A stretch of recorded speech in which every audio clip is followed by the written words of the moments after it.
After Yuri Gagarin's historic flight in 1961, Sergei Korolev knew the next great prize was waiting: the moon. He was determined to get there first. While America had just announced Project Apollo with the goal of landing a man on the moon by the end of the decade, Korolev was already secretly working on his own lunar program. His plan was incredibly ambitious. He wanted to build a massive new rocket called the N-1, a super heavy rocket that would be even more powerful than America's Saturn V.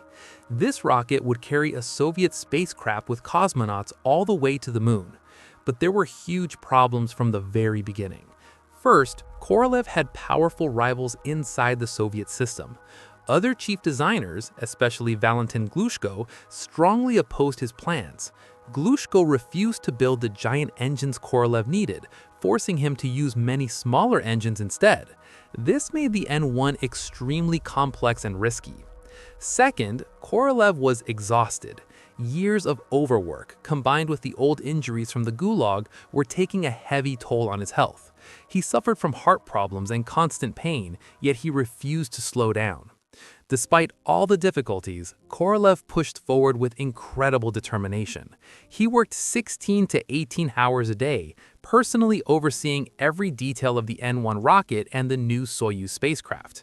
Then came the year 1966, a year that would change everything.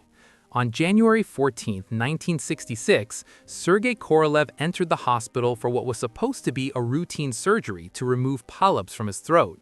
The operation seemed simple, but his body, weakened by years of suffering in the Gulag and decades of relentless work, could not handle it. During the surgery, complications arose. Korolev began bleeding heavily. The doctors could not stop it. After a long and desperate struggle, Sergei Korolev died on the operating table at the age of 59. The news shocked the entire Soviet space program.